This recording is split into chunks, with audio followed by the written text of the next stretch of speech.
el Evangelio de Mateo, capítulo 24. Hoy día quiero hablar un tema que es importante. Vamos a hablar sobre la venida del Señor. Ya, la venida del Señor.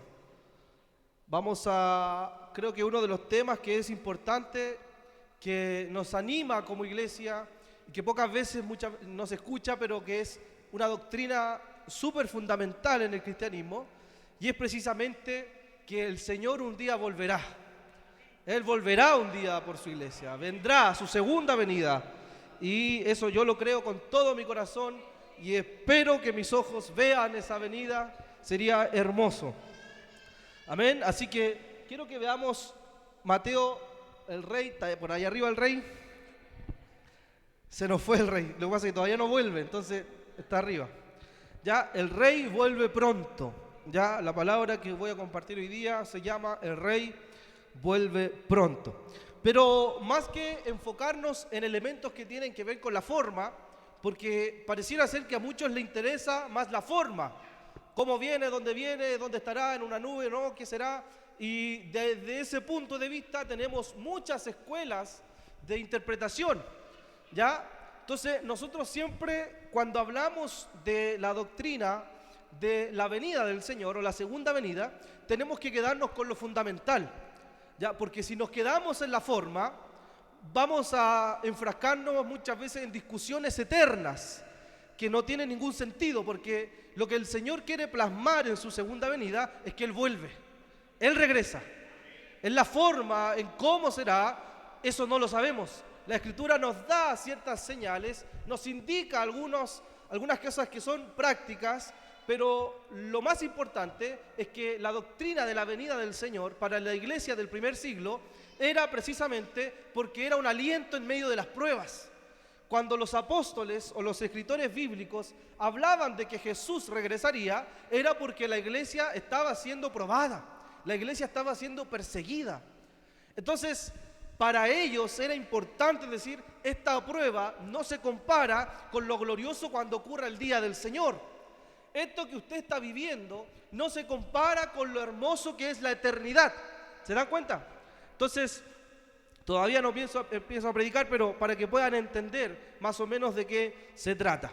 ¿Ya? Así que vamos a Mateo 24, versículo 36, ya porque el Mateo 24 es un capítulo muy largo, pero vamos a comenzar desde el 36, ¿ya?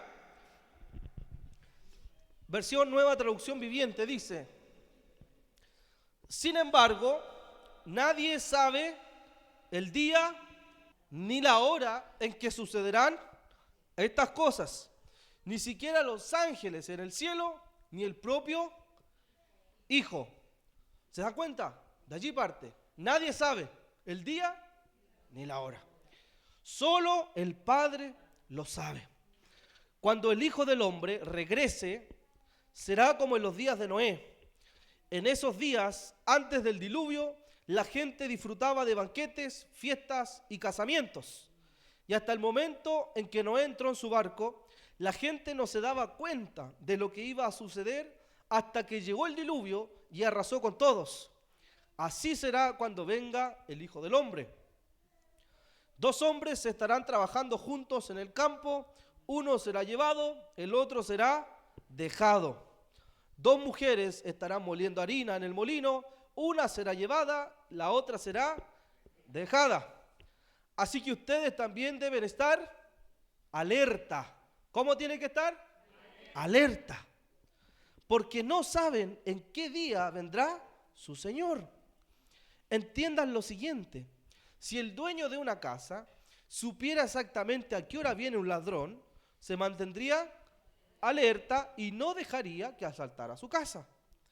Ustedes también deben estar preparados todo el tiempo, porque el Hijo del Hombre vendrá cuando menos lo esperen. Un sirviente fiel y sensato es aquel a quien el amo puede darle la responsabilidad de dirigir a los demás sirvientes y alimentarlos. Si el amo regresa y encuentra que el sirviente ha hecho un buen trabajo, habrá una recompensa. Les digo la verdad, el amo pondrá a ese sirviente a cargo de todo lo que posee. Pero, ¿qué tal si el sirviente es malo y piensa: mi amo no regresará por un tiempo, y comienza a golpear a los otros sirvientes, a parrandear y a emborracharse.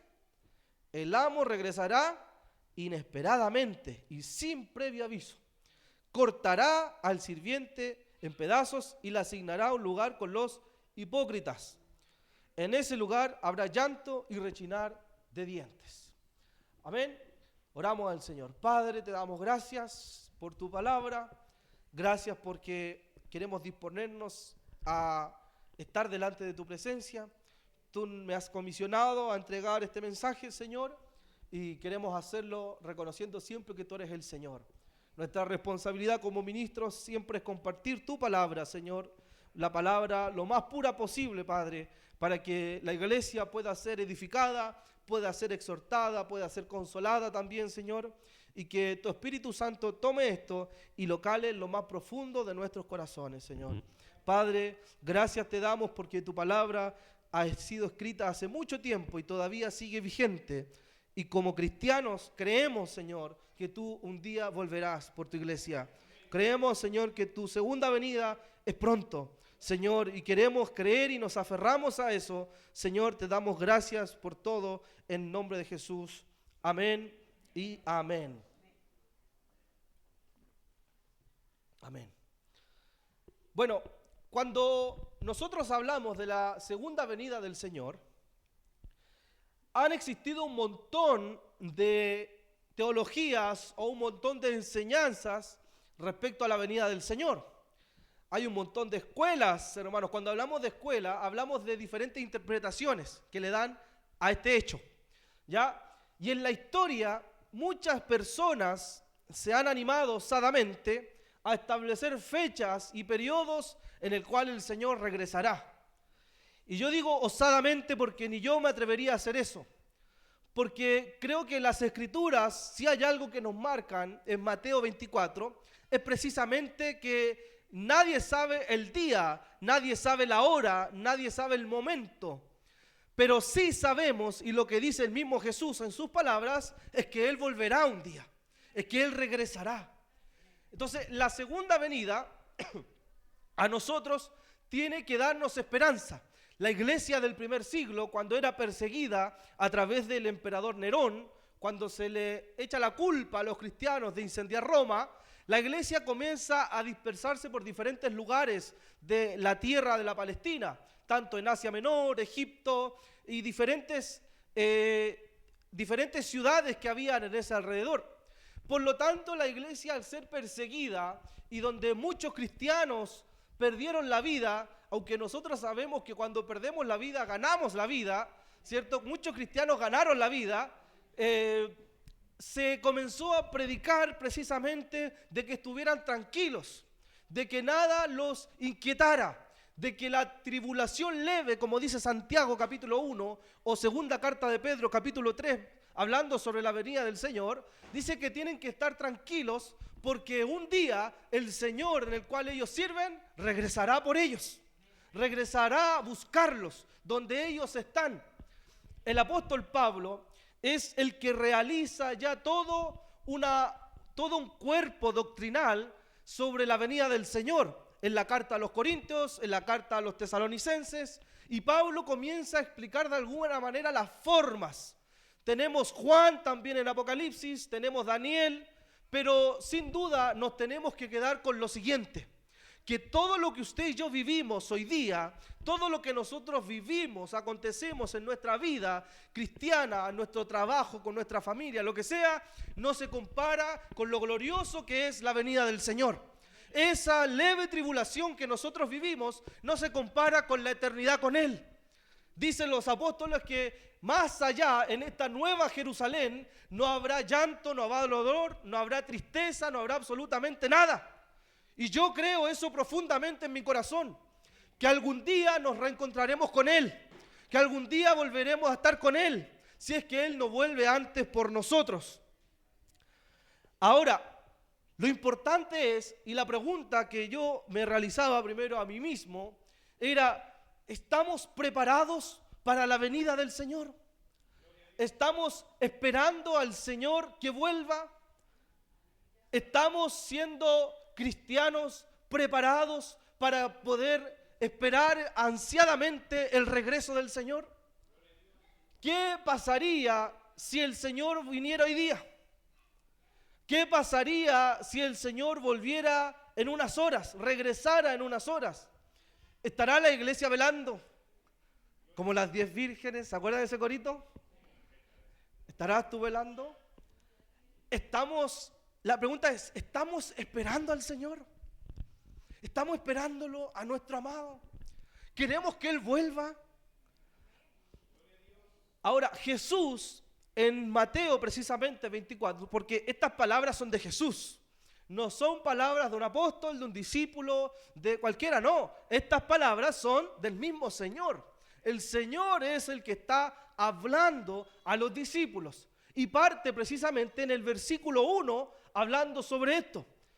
Y resulta que la respuesta que Jesús le da en todos estos versículos tiene precisamente relación con la pregunta que le hace un discípulo, ¿cierto? ¿Se acuerdan? Versículo 2 por ahí. O sea, ¿y qué pasará? ¿Qué ocurrirá antes de que tú regreses? ¿Qué va a acontecer? Hermanos, como cristianos debemos estar preparados para la venida del Señor. Tenemos que estar preparados para cuando Él vuelva. Tenemos que tener el corazón ansioso de que Él regrese. Y esa esperanza nos da a nosotros que sabemos que cuando Él nos llame a su presencia, estamos tranquilos. Cuando un cristiano sabe que cuando el Señor regrese, Él se va a ir con Él, la muerte no es nada. La muerte no es nada. No le tenemos temor a la muerte, porque sabemos que para nosotros la muerte es ganancia. Sabemos que la muerte física de este cuerpo es ganancia, porque significa que automáticamente estaremos con Él a quien le hemos servido toda la vida, en el cual nosotros hemos depositado nuestra esperanza. Es precisamente el Señor. Ahora, Jesús demanda actitudes para los discípulos. Eso sí habla Jesús. Él demanda actitudes para los discípulos mientras Él regresa. Y yo quiero que veamos cuáles son las actitudes que la iglesia debe tener para esperar el regreso de su Señor. Amén. Miren, la primera actitud que nosotros tenemos que tener como cristianos es estar despiertos. ¿Cómo tiene que estar? Despiertos. Péguese una cacheta. Despierta. Tenemos que estar despiertos. Miren. Versículo 3 dice: más tarde Jesús se sentó en el monte de los olivos. Sus discípulos se le acercaron como en privado. Versículo 3, Mateo 24:3. Se le acercaron en privado y le dijeron: dinos, ¿cuándo sucederá todo esto? ¿Qué señal marcará tu regreso y el fin del mundo? Jesús les dijo: no dejen que nadie los engañe, porque muchos vendrán en mi nombre y afirmarán: yo soy el Mesías. Engañarán a muchos. O sea, Jesús parte con la premisa. ¿Cuáles son las primeras señales que Jesús les da? Es que nadie los engañe, porque vendrán muchos a decir que yo soy el Cristo. ¿Se dan cuenta? Ahora, ¿por qué? Vamos al contexto inmediato. En esa época, cuando los judíos esperaban al Mesías prometido, había muchos que se autodenominaban el Cristo, ¿cierto? Muchos decían ser el Mesías, que tenía las características de Mesías. Ahora, si nosotros lo aplicamos hoy día a la iglesia, hoy día y en la historia de la iglesia, muchos han señalado ser el Cristo. Hace un par de años atrás apareció uno en Puerto Rico, me parece, que decía que él era Jesús, la reencarnación de Jesús. Y muchos creyeron en que era Jesús. Muchos vendrán diciendo que son Jesús, pero Jesús es solamente uno. Amén. Dice, la primera señal, bendito sea el Señor. Se han levantado movimientos que se apropian de Cristo. Y nosotros como evangélicos podemos creer que tenemos al Cristo, que nos apropiamos de Cristo. Pero Cristo trasciende cualquier movimiento. Cristo trasciende cualquier ideología, movimiento religioso. A Él no lo podemos atrapar, encerrar. Dice, muchos dirán que yo soy el Mesías. Ahora, ¿eso ha pasado en la historia? Sí. ¿Tenemos la primera señal cumplida? Está cumplida. Muchos han dicho que yo soy el Cristo. Ahora, ¿cuál es la actitud que demanda? Mire el 41, 24-41. Dice, 2 mujeres estarán moliendo harina en el molino. Una será llevada y la otra será dejada. Así que ustedes también deben estar alerta. ¿Por qué? Porque no saben en qué día vendrá su Señor. O sea, lo primero, por lo tanto, tenemos que estar despiertos, tenemos que estar alerta. Ya no significa que vamos a ponerle fecha, no, ya dijimos que no hay una fecha exacta. Y por más que usted escuche teorías en TikTok, no sé, en cualquier lado, que calculan en qué año viene el Señor, esas son falacias, son mentiras. Amén, porque nadie sabe el día y no sabe la hora. Pero sí dice que tenemos que estar alertas, alerta. Ahora, muchos le temen a la venida del Señor. Muchos tienen miedo de que el Señor regrese. Pero al cristiano le debería dar esperanza. Porque usted prende el noticiario, ve las noticias y la delincuencia aumenta. Habrán rumores de guerra, hermano. Guerra hay en todos lados. Tenemos una guerra entre Ucrania y Rusia hace ¿cuánto tiempo? Tenemos guerra en Israel. Tenemos guerra en todos lados. Hay guerras, hay rumores de guerra. Ha habido guerra en toda la historia. Por lo tanto, esa señal también está cumplida. ¿Se dan cuenta? Pero el Señor lo que nos dice es que tienes que estar despierto, alerta. Alerta. El llamado del Señor para nosotros como iglesia es que no tienes que estar durmiendo. No podemos dormir. Porque tenemos que estar despiertos, porque en cualquier momento el Señor, en un abrir y cerrar de ojos, regresará por su iglesia. Tenemos que estar despiertos. ¿Cuál es el problema? Que pareciera ser que muchas veces estamos durmiendo en el cristianismo. Estamos dormidos, estamos en un letargo espiritual, durmiendo. ¿Por qué? Porque nos relajamos. No, total, el Señor no vino 100 años, ¿qué va a venir ahora? Estamos dormidos. Vivimos la vida durmiendo. ¿Y qué sucede cuando un cristiano duerme? ¿Cuál es un cristiano que no duerme? Un cristiano que no ora. Un cristiano que no tiene la palabra como su fuente para las decisiones. Un cristiano que duerme es un cristiano que no considera los principios de las Escrituras para dirigirse en su vida. Un cristiano que duerme es un cristiano que no le interesa el prójimo, el resto. ¿Qué pasa cuando estamos durmiendo? Perdimos el sentido de nuestro alrededor. ¿Ha dormido alguna vez usted profundamente? Y dice, voy a dormir una siestita de media hora y despiertas a las 9 de la noche. ¿Le ha pasado o me ha pasado a mí? No, para que no se sienta sentirme tan culpable. ¿Cierto? Profundamente. Y cuando usted duerme profundamente, ¿qué pasa? Se pierde el sentido de alrededor. Puede llegar el ladrón, sacar las cosas tranquilamente, usted se toma algo para dormir, listo, se lleva las cosas y se va. ¿Cuál es el problema también que nos sucede? Que cuando perdemos el sentido de nuestro alrededor, no nos interesa lo que le sucede al otro. Un cristiano narcisista es un cristiano que está dormido.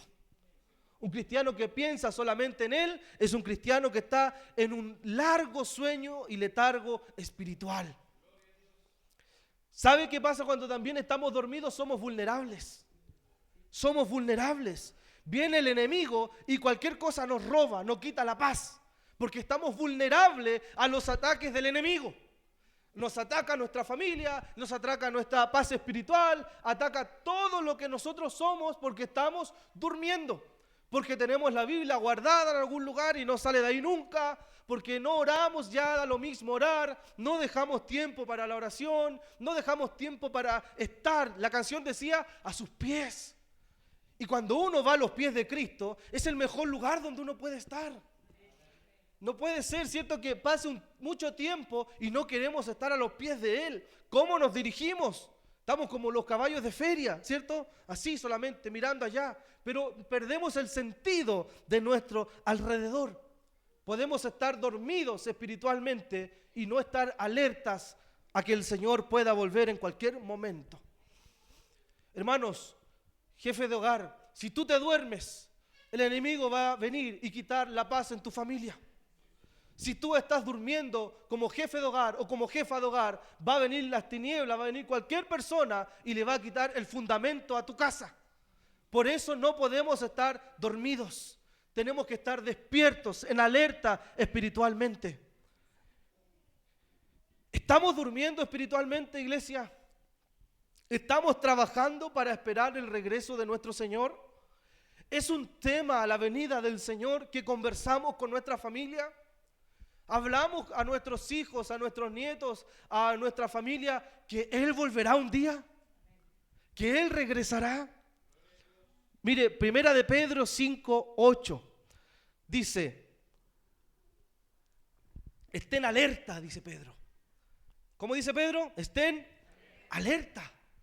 Cuídense de su gran enemigo, el diablo, porque anda al acecho como un león rugiente. ¿Buscando a quién?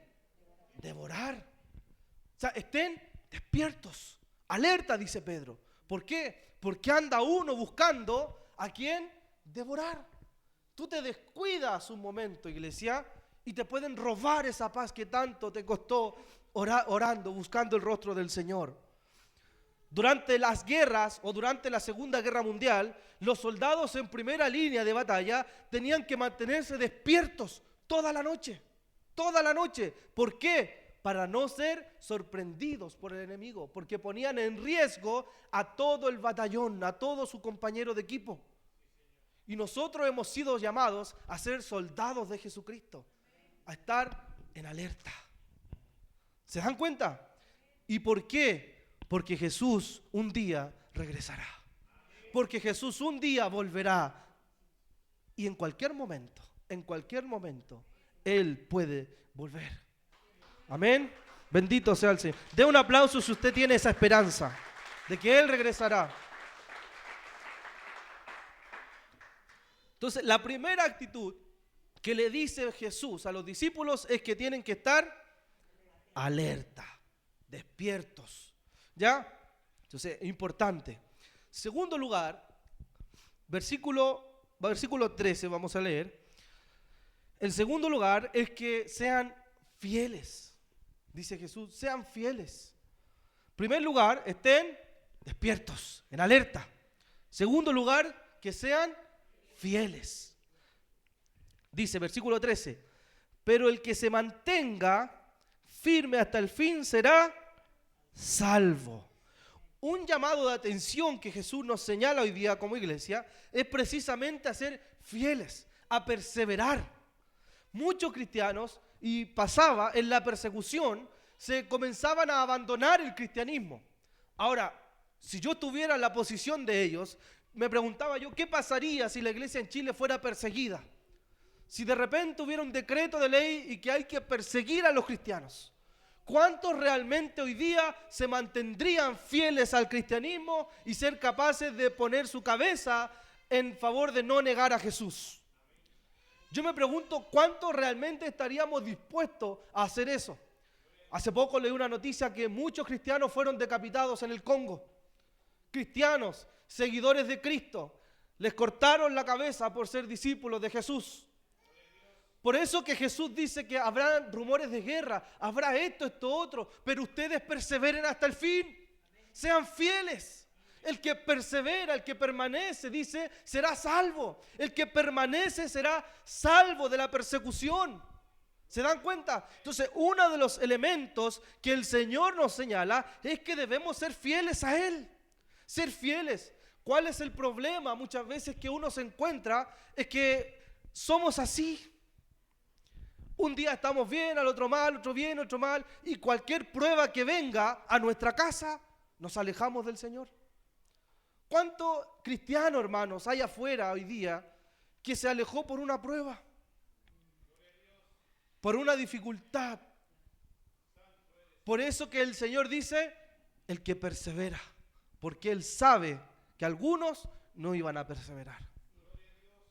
Por eso yo te quiero animar, que a pesar de lo que estés viviendo, A pesar de las diferentes pruebas que tú puedas tener, a pesar de tu historia de vida, a lo mejor traumática, a pesar de tus problemas económicos, a pesar de tus problemas emocionales, yo te quiero animar, iglesia, a que seas fiel, a que perseveres. ¿Sabe por qué? Porque algún día tu Señor va a regresar. En ese Señor que tú le invertiste la vida, tus rodillas, le invertiste tu tiempo, tu familia, en el cual te desgastaste, algún día vas a entrar en el reposo de Él. Y Él vendrá y no habrá llanto, no habrá tristeza, no habrá nada, habrá solamente gozo, alegría en esa eternidad gloriosa con Él. ¿Se dan cuenta? Dice, porque la perseverancia tiene su fruto. El que persevera, dice, estará salvo con Él. Ese es el que persevera. Pero había un sirviente que era insensato. Miren, 45. Un sirviente fiel y sensato, ¿cuál es? Es aquel a quien el amo puede darle la responsabilidad de dirigir a los demás sirvientes y alimentarlo. O sea, Jesús siempre usaba muchos ejemplos gráficos, usaba metáforas. Si usted ve a Jesús y lee los evangelios, por lo menos los sinópticos, Mateo, Marcos y Lucas, se va a dar cuenta que Jesús siempre habla en parábolas, habla en lenguaje figurado para que los demás pudiesen comprender lo que él decía. Si Jesús estuviera en Chile, a lo mejor hablaría en el lenguaje que nosotros tenemos, o a lo mejor no nos entendería, hablamos muy rápido, ¿cierto? Pero él conocería porque se adecuaba a los contextos donde él estaba. Y él da precisamente el ejemplo de un sirviente al cual él le da la responsabilidad de una tarea. Y está el otro sirviente insensato que hace lo contrario. Entonces, cuando Jesús nos señala a este sirviente, describe la fidelidad como una cualidad que implica responsabilidad y servicio. Para él, el cristiano que es fiel, es responsable y es alguien que sirve en su reino. Y que la tarea que Él le ha encomendado a usted, usted lo hace con responsabilidad y lealtad al Señor. Eso es un cristiano que es fiel. Por lo tanto, la fidelidad a Dios no es una actitud pasiva. Porque yo puedo decir, no, yo soy fiel al Señor porque voy todos los sábados a los encuentros. Y medimos la fidelidad por eso. La pregunta es, cuando estemos ante el gran trono blanco, ante el gran tribunal de Cristo, ¿al Señor le va a interesar las veces que tú fuiste a la iglesia? No digo que no sea importante congregarse, porque sí hay que congregarse, pero lo usamos como regla de medición de fidelidad. Cuando la regla de fidelidad es que si el Señor te encomendó algo, cuando Él regrese, tú sigas haciendo lo que Él te encomendó. ¿Se dan cuenta? El día de mañana, Él me pedirá cuenta a mí como pastor. ¿Qué es lo que hice con la tarea que me encomendó? Si usufructé de la iglesia, si abusé de los hermanos económicamente, emocionalmente, yo tendré que dar cuenta ante Él. Y así cada uno de ustedes, cuando Él vuelva, tendremos que dar cuenta de lo que Él nos ha encomendado. Hebreos 10:23 dice, mantengámonos firmes. Mantengámonos firmes sin titubear en la esperanza que afirmamos. ¿Saben por qué? Porque se puede confiar en que Dios cumplirá su promesa. ¿Qué quiero decir con esto? Que si Jesús dijo que iba a regresar, Él regresará. ¿Se dan cuenta? Si Jesús dice que yo volveré, nosotros tenemos la confianza en Él de que Él volverá, porque Él no es mentiroso. Él lo que dice lo cumple. ¿Se dan cuenta? Entonces, ¿qué implica esto? Que la fidelidad en lo que Dios nos ha confiado es lo que Él va a venir a buscar. Cada uno de nosotros tiene una responsabilidad en el reino. Y cuando Él regrese, tenemos que estar haciendo lo que Él nos pidió. Si Él regresara hoy día, ¿estamos haciendo lo que nos encomendó? Si Él volviera hoy día y regresara, puede decirnos, bien, siervo fiel, bien, hiciste lo que te pedí. ¿Se dan cuenta? Debemos ser fieles a Él mientras Él regresa. Adrián Rogers, ¿han escuchado alguna vez de Adrián Rogers? La vieja escuela de la iglesia. ¿Dónde está la vieja escuela de la iglesia? Vieja escuela, dices. Amén. Adrián Rogers habla acerca de una ilustración que a mí me llamó mucho la atención y plantea lo siguiente. Dice que estaba una vez un padre con una hija nadando en un lugar, en un río por allí, y la hija comienza a nadar y el padre le da unas instrucciones a esta pequeña. Y le dice, mira hija, si yo me comienzo a alejar de tu lado, tienes que hacer lo siguiente. Tienes que ponerte de espalda y comenzar a nadar hacia atrás. Cuenta Adrián que en algún momento el padre, por el oleaje que había, se comienza a alejar de ella. Y comienza a buscar este padre a las personas para que lo pudiesen ayudar a salvar a su hija. Cuando regresa con la guardia, cuando regresa con las personas a buscar a su hija y ven a la hija está precisamente como él le había dicho que estuviera, de espaldas nadando hacia atrás. Y cuando el padre le pregunta a la hija, ¿y cómo te sostuviste en este tiempo salvando tu vida? Y ella le dice, porque hice precisamente lo que tú me pediste. Y él dice, qué glorioso será el día en que cuando el Señor vuelva y estemos haciendo tal cual lo que Él nos pidió. ¿Se dan cuenta? Diciéndole, papito, hice lo que tú me dijiste que hiciera. Él volverá un día y nos demanda ser fieles. Iglesia, mantente firme en la prueba. Mantente firme en la prueba.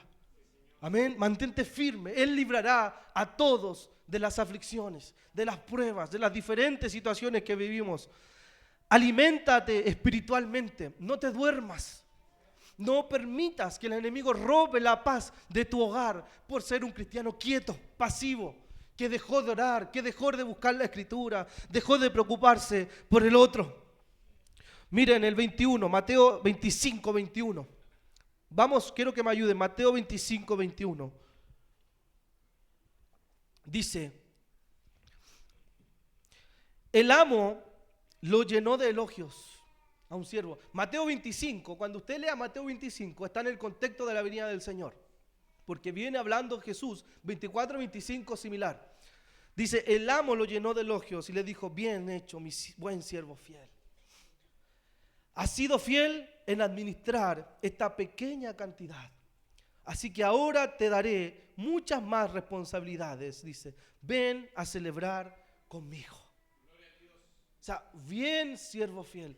Lo poca responsabilidad que yo te di, lo has hecho bien. Y dice el amo, ven a celebrar conmigo. O entra en el reposo de tu Señor. Amén. Y en tercer lugar, la tercera actitud que la iglesia tiene que tener para cuando Él regrese, o ahora, porque la eternidad comienza acá, hermanos. No comienza allá, acá. Jesús en Juan capítulo 17, en la oración a los discípulos, dice, y esta es la vida eterna, que te conozcan a ti. ¿Se dan cuenta? La eternidad comienza aquí, es un transicionar. Billy Graham dijo en algún momento, cuando me muera, le dijo a la familia, no lloren, solamente cambié de morada. Solamente cambiaremos de morada a una morada eterna, una morada celestial, una morada gloriosa. Y lo mismo les decimos, dígale a su familia, el día en que yo muera, no llores, solamente cambié de dirección, cambié de morada. Y en tercer lugar, 24:6 dice, y ustedes oirán de guerras y de amenazas de guerras, pero no se dejen llevar por el pánico. Es verdad, esas cosas deben suceder, pero el fin no vendrá inmediatamente después. En tercer lugar, y la tercera actitud que tiene que tener la iglesia, es a confiar en Jesús. Confiar en Jesús. ¿Por qué? Porque le está diciendo, ustedes oirán de guerras y amenazas de guerra. Hermano, cuando usted prende su televisor en la mañana, a primera hora, y quiere encontrarse con buenas noticias sobre la economía, sobre la seguridad del país, y prende la noticia, pareciera ser que hay malas noticias solamente. Y hay canales que muestran solamente malas noticias. Y eso no se va a acabar nunca. No habrá gobierno que pueda cambiar eso. ¿Se dan cuenta? porque eso va a ocurrir siempre. Usted prende la televisión y hay guerras y hay rumores de guerra. Pero dice Jesús, pero no se dejen llevar por el pánico. No se dejen llevar por el pánico. Porque concéntrense acá, hermanos, porque cuando nosotros vemos la televisión, nos damos cuenta que eso va a ocurrir siempre. Aunque usted lea en redes sociales, no va a encontrar una buena noticia. Hasta hace poco, en la región, fuimos conmocionados con un asesinato de un matrimonio en Graneros. Y si usted prende la televisión, va a pasar lo mismo. ¿Qué es lo que puede suceder? Que la iglesia entre en pánico. No, tenemos que estar tranquilos, dice el Señor. Tenemos que estar tranquilos. Dice, porque oirán esto, pero todavía no va a suceder que yo regrese. Este pasaje nos relata que los eventos naturales y no naturales precisamente anticipan la venida del Señor. Habrá terremotos. Hermanos, en la época o en la historia, cada generación ha tenido terremotos. Cada generación en la historia. Cada generación ha tenido pestes. La peste negra, no se pueden acordar porque eso ocurrió hace muchos años, ¿cierto? La pandemia, muchos decían que la pandemia, no, cuando termine la pandemia va a volver el Señor. Pero tenemos una cantidad de pandemias, de guerras y rumores de guerra que lo único que nos señalan es que todas las señales prácticamente están cumplidas. ¿Se dan cuenta? Pero dice el Señor que también el evangelio iba a ser predicado en todo rincón de la tierra. Yo pensaría que a lo mejor nos falta esa señal. Pero también digo, ya mucha gente ha escuchado del Señor. Pero ¿cuál es mi aliento? En que yo no sé el día ni la hora, pero sí algo sé, que Él vendrá. Y que yo quiero estar preparado para cuando venga. Amén. Quiero estar preparado para cuando Él venga. Al tener dicha certeza, la iglesia puede tener paz en medio de la tribulación. Cuando uno tiene la certeza de que algún día se encontrará con Él, puede tener paz. Puede sobrellevar el estrés del trabajo, puede sobrellevar el estrés familiar, puede sobrellevar el estrés porque sabe que esta leve tribulación no se compara con lo del Señor. Mire, Isaías 26, 3, 4 dice, tú guardarás en perfecta paz a todos los que confían en ti.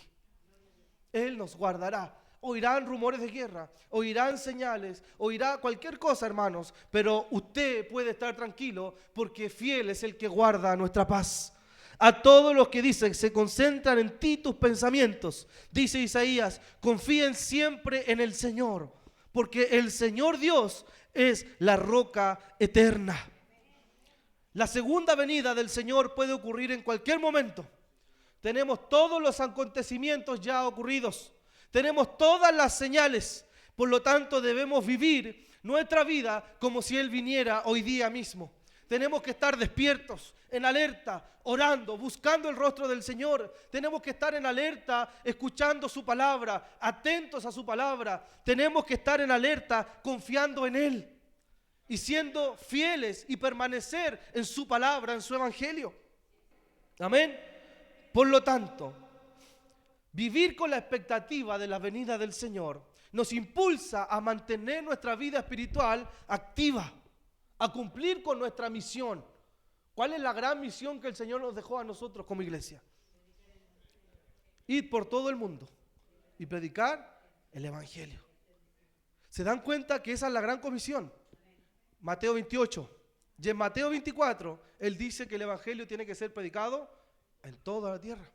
Y ya en Mateo 28 nos deja la gran comisión. O sea, para Él es súper importante que la iglesia entienda su misión, que es predicar el evangelio. No estar preocupado de estar arreglando conflictos, que me miró acá, me miró allá, no. Estar preocupados en la gran comisión. Vivir en paz, incluso en la incertidumbre. Hermanos, al enfocarnos en lo eterno, podemos estar preparados para su regreso. Dice Pablo en Colosenses, poner la mirada en las cosas de arriba. En eso que trasciende, en eso que es importante, es preparados para su regreso, sabiendo que cada día es una oportunidad para vivir en obediencia y en esperanza. Vivamos con la certeza de que su venida es inminente y que su gloria nos espera allá. Amén. Usted tiene la esperanza de que si Él viene, usted puede esperarlo con los brazos abiertos y decirle, Señor, aquí estoy, llévame contigo. O usted tiene la certeza de que si algún día de mañana parte, su familia va a estar tranquila porque sabe a quién usted le ha servido. Esa es la esperanza que tenemos aquellos que creemos en Cristo como Señor. Pónganse de pie, iglesia, vamos a orar.